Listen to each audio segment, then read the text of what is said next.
Hello everybody, it's David Art Becker here with Becker Art, and I'm here today to do a demonstration for the Florida Watercolor Society and using Holbein products. I represent Holbein. I do use a lot of Holbein products because they're the most excellent products out there on the market, and I love them. And so we're going to work with these right here. We're going to work with the gouache, some gouache, and we're going to work with some watercolors. So we're going to work with both watercolor and for some gouache. And let me just go right down to it. I have about half an hour to get this thing done, and so we're going to go right away to the tabletop and get started. You see I took the scene right here. So I like doing city scenes, and so we're going to do this in about 20 minutes. And I'm going to be using the Holbein gouache, which is the watercolor, or the opaque watercolor is gouache, and then the regular watercolor that Holbein makes. The regular Holbein watercolor that Holbein makes doesn't have oxcal in it, and so as you can see, this is my palette, my nice clean palette. It's not as clean as you think, but actually this is clean for what I normally have it as. So we're going to get started right away with this painting, so we have to get done in a little bit, no time flat here. And so the gouache I'm going to mix in with the watercolor, but I'm going to start it out with the watercolor just with the transparent watercolors. I also have in my watercolors here, I do have some watercolors that have white in them, but these are watercolors and not gouache. They just have white in them, and they're watercolor with white in them, but they're not gouache.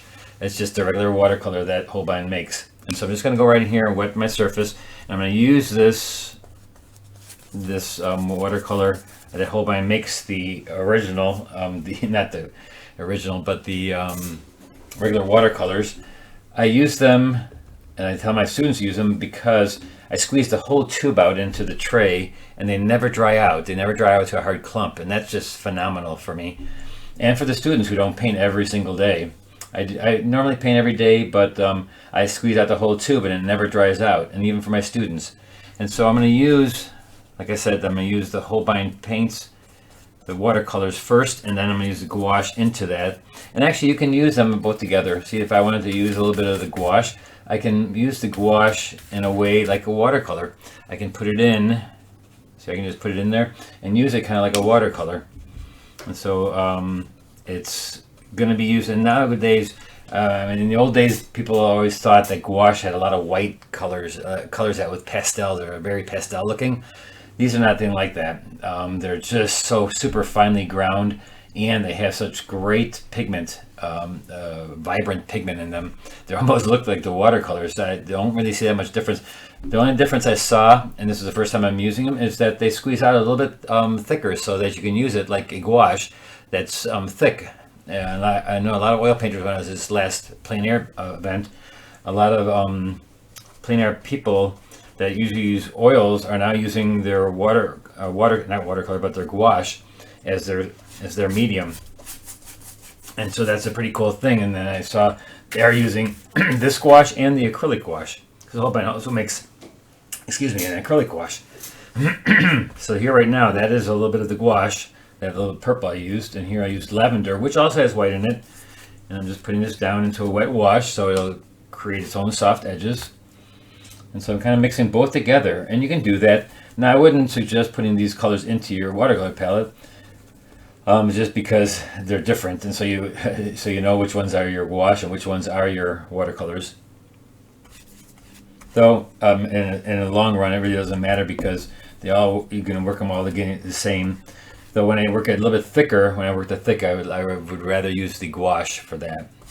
And so here again, I'm just going in here, making these wet streets. And so I'm wetting it first. And like I said, I got about half an hour, so I'm going to be going really quickly and trying to get everything done as fast as possible. I'm going to mix a little bit of the gouache with the watercolor. I'm just going to go in here and make it kind of like a gray. Grays you make with complements. And so I'm just going to mix a complement together. A little bit of orange and blue. Well, yeah, orange and blue are complements. So if you mix them together, you get kind of a gray or kind of a brownish color. And so I'm doing a kind of a gray scene, but that doesn't mean I have to use all gray colors. I can use a lot of colors in those darks, even not having to use just nothing but neutral tints or something like that. I do have a gray here. It's called silver gray from a gouache. gonna be interesting to see how I use that. But see, if you're using it thinly with a wash of water and you're dropping it down, and my big thing is to always float your pigment. If you ever seen my videos, I always talk about floating your pigment, and so that's one of the things you can even do with the gouache. But I'm starting it out more as a watercolor, a transparent watercolor, and I will finish it with a thick amount of gouache. You know, so there are some societies that you cannot enter those kind of things into, but don't worry about that. If you have a nice painting, you have a nice painting. It's always fun to do nice painting. Here I got a little bit of purple. Put that in there. And so like I said, I'm going to make it a little bit gray.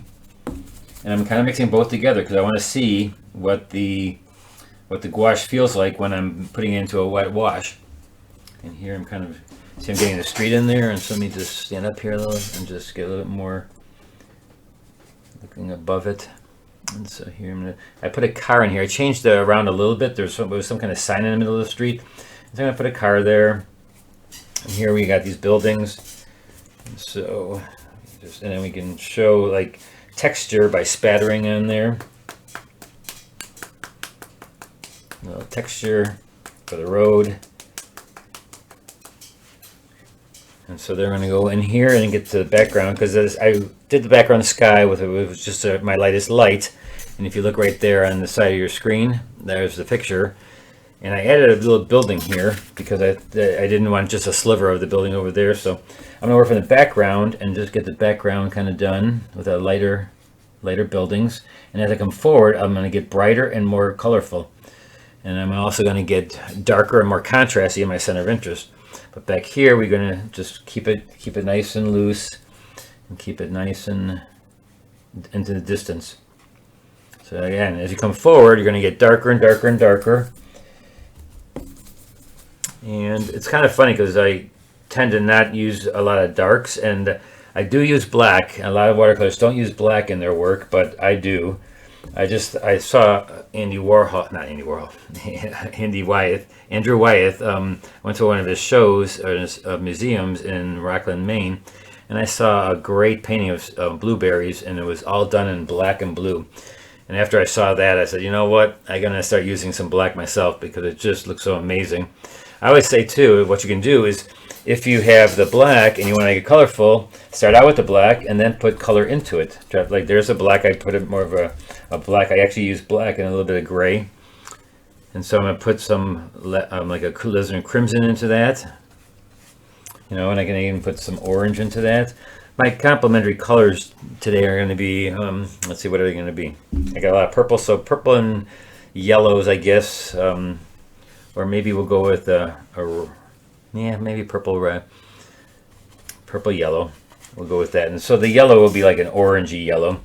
Though I'm going to put a red umbrella. So maybe we just use maybe we do make it kind of where we're just using a lot of dark grays and black and then use red. I know a lot of artists do that too.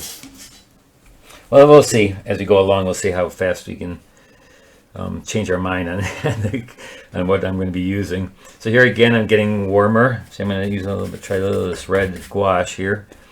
And see, when I'm floating it into the water, it's going to be nice and floaty, and it's going to be transparent. Even though I'm using a gouache, it's still transparent because of how I'm applying to the paper. I know some people feel like using gouache over watercolor was like cheating because then it doesn't become a traditional transparent watercolor, but I've seen some beautiful paintings done by some great plein air painters out there that have been doing some really neat stuff with that. So do whatever it takes to make the painting look good. That's what I say, but it's up to you. And so now we're going to do the building side of the building here. Make it a little bit warmer. Get the lights in there. And this is my first wash. Usually with the first wash, what you do is you get your lights. And I know these are my darks in here, but since I only got half an hour, I'm going to put some of the darks in there where I know they're going to be anyways later. So here, as I'm going back to the back, I'm going to make that less vibrant. And this umbrella on top is going to be light, so I'm going to go around that. I didn't use masking fluid or anything like that on there, so I'm just going to have to be a little bit more careful with that. So I come around here. This sign is just a sign of some, oh, actually that looks like a mirror. No, it is a sign of something, but I'm just going to make it some kind of sign with not words that you can read, because I don't want you to read the words, otherwise that's going to look more important than anything. Come down here, and I'm going to put some warmth colors in here. I'm going to try a little bit of this color with, oh, that's kind of a nice color. I don't know what the actual colors are because I just squeezed them out and just trying to think of the colors I would use in this painting, and these are the colors I suggested just to put into my palette. I have been using more of their acrylic wash, and it's just an amazing product too, but when it dries, of course, it's permanent. So you gotta watch out for that when you're doing the acrylic wash. It's a great paint also, but again, it's acrylic. But also, I mix them together with the watercolors. It doesn't matter because they're all water media. So I've done a couple classes myself that are called water media classes, where that's what we do. We work water media, and so we work the 4 different kinds of acrylic that Holbein has. They have ink, fluids, gouache, and heavy bodied, and we use them all. So if you ever check out my website at beckerart.net, and you can see where I'm going to be teaching. I think I'm going to be teaching in Florida. Actually, not for the Florida Watercolor Society, but somewhere in Florida I'm teaching, and I'm going to be doing a water media class. So here we go now, get a little bit darker. And since I have to wait for this to dry, it's almost drying there, I'm looking for spots that are dry so I can just get things done. All right, so we're going to go up here. Looks like we have like about 15 minutes to get this done. So let's go up here and just get a nice dark in there. So I'm starting with a nice dark. I am using like a neutral tint. And watch this, I'm going to make a color. I'm going to float a color in there. And let me just float some of this yellow and red and yellow. I will make orange. And so I'm just going to put that in the eaves right here. And so I can take some regular watercolor too and just kind of float it. I'll put a little bit of that in there. Now I'm going to go with my rectangular brush, because windows I always say should be rectangular, or used with a flat brush. And I know it's wet, so I can't go into that right at the moment. So we're just going to go back there where it's dry and put this in there.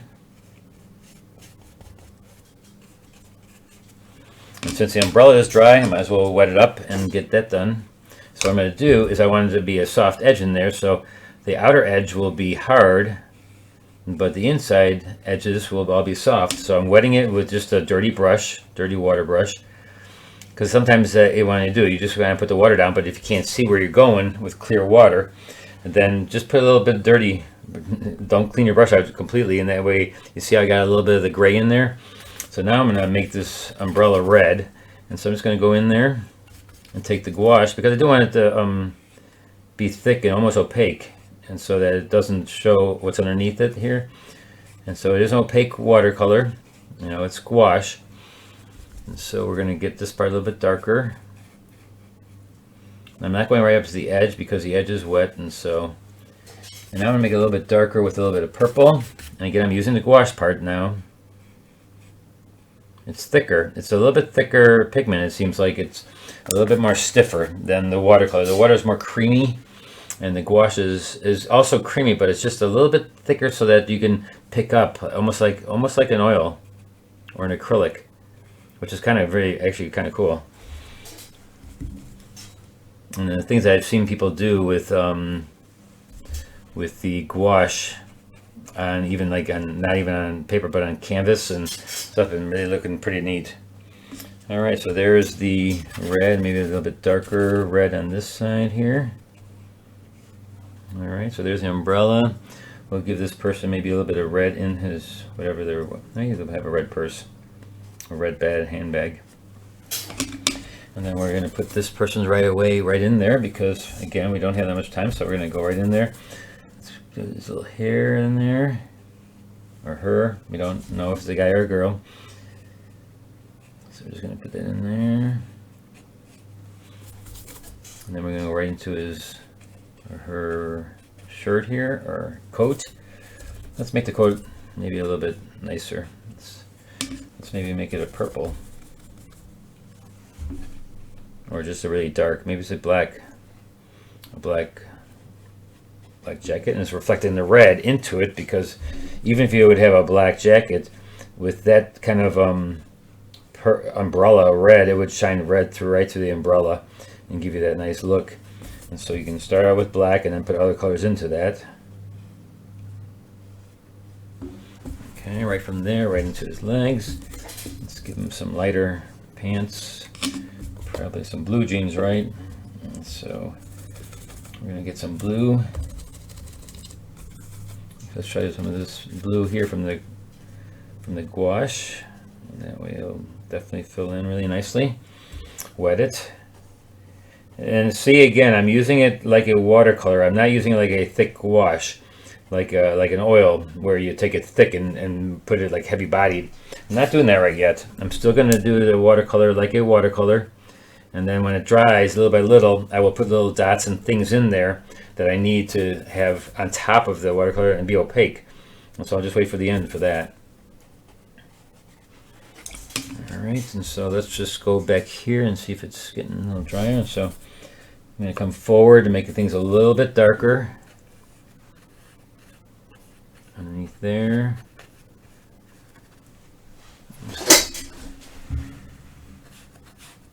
I'll go underneath here and just get like these little windows and such.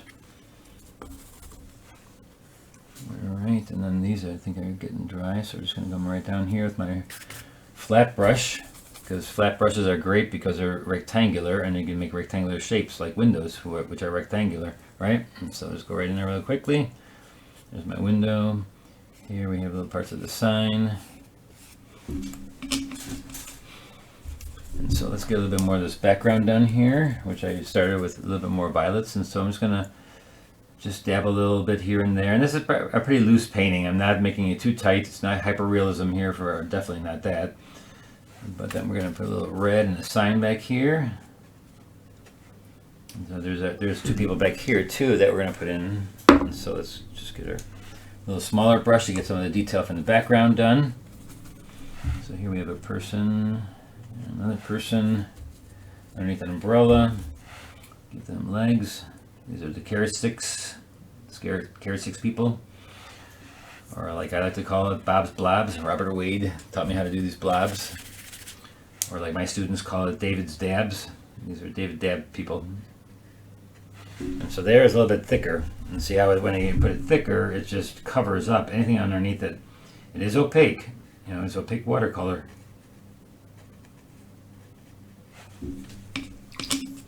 So now we're going to go back here again. Excuse me.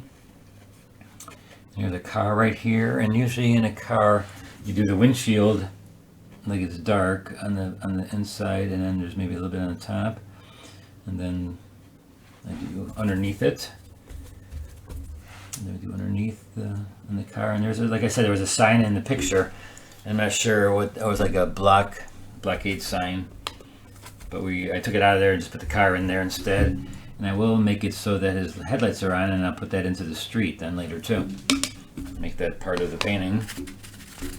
Now we got some grays here, and just going to do them with the gouache. Okay, come in here quickly. Let's get this telephone pole in here.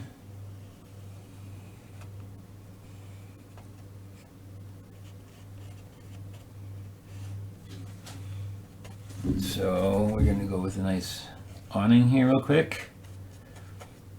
And we got about 5 minutes left before we have to stop. But we'll get it done.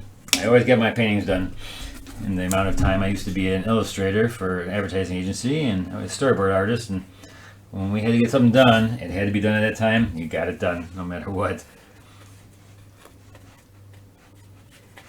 We got that. Here we get a bunch of stuff happening in here. We even have a motorcycle here. So let's just really quickly make parts of the motorcycle red here. The background we can have a little purple here.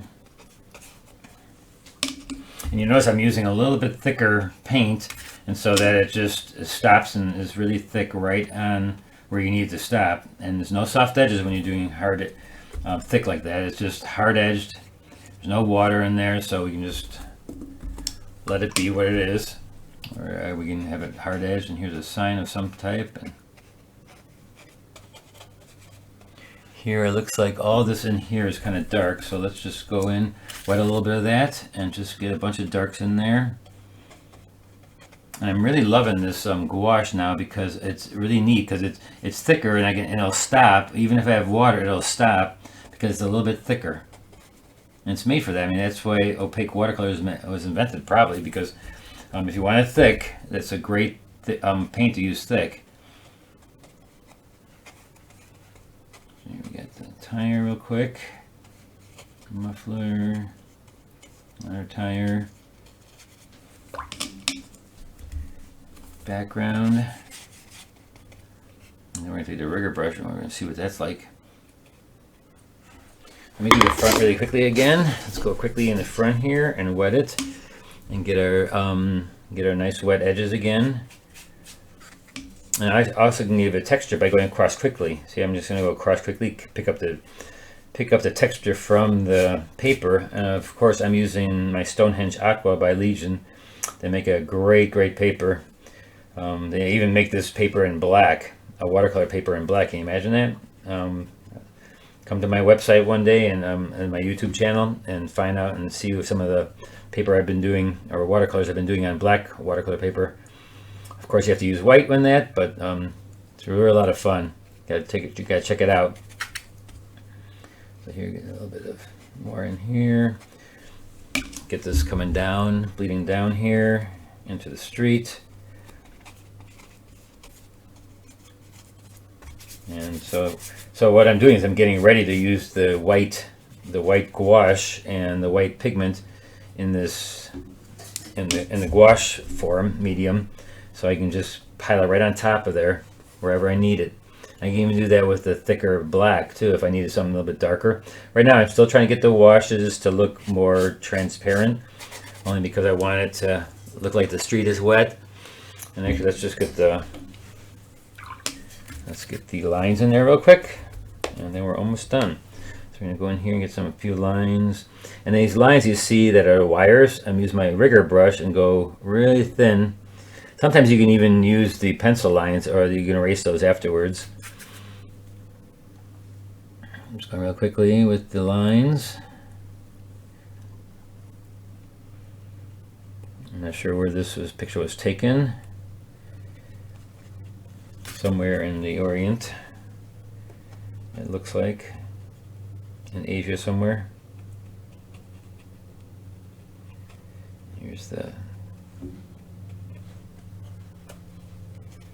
Alright, so now we're going to go with a thick white. And so, like I said, watch this. I can take and I can put little dabs of the acrylic, or the, I was going to say acrylic gouache, but the regular gouache. I'm just going to take it and use where I need some white areas. I'm just going to make it almost like an oil painting. I'm just going in there very thickly and just going to put little lines and such there. And it looks so cool. And on the top of the shirt, we can just put like maybe a little bit red to make it look like it's lit up here a little bit. See, just a little bit of gouache, just to make it, just to make it nice. And look at this, I'm going to make this umbrella here with a thick amount of gouache. And look at how nice you can make things look. A little red in there. Oh man, it really feels great. It feels like you're almost using an acrylic or a oil on top of the watercolor. I mean, you got to try this. It's really a lot of fun. Super fun. If you ever done oils, you're gonna love this. You're gonna actually love. Here, I'm gonna use some black, solid black. Let me put some stripes on him or her, whatever.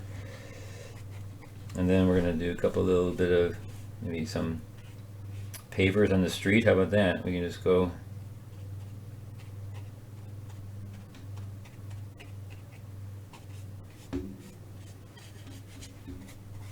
over here. I'm really loving this gouache now. I'm gonna have to think of using more of it.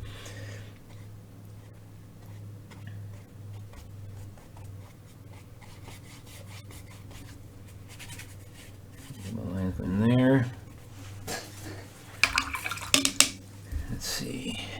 Let me put a little bit of bright red. I just love the fact that you can just put a little bit of thickness and it just covers up just enough to make it look great. Here we get a sign. Let's use some nice thick black from that. There's a sign pole. outside of that garbage can maybe here. There's windows.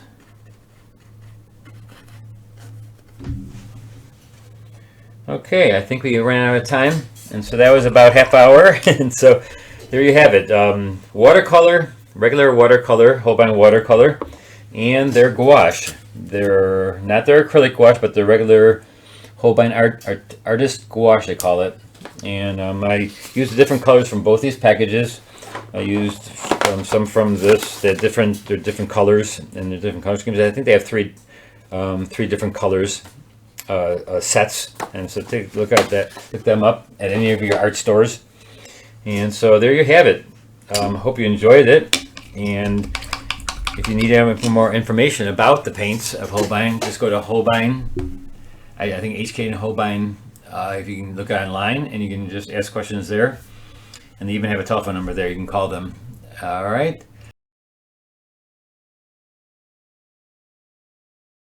So thanks a lot for watching. And go ahead and mix your gouaches and your watercolor. It's okay. I let you. All right. Thanks a lot. Bye-bye.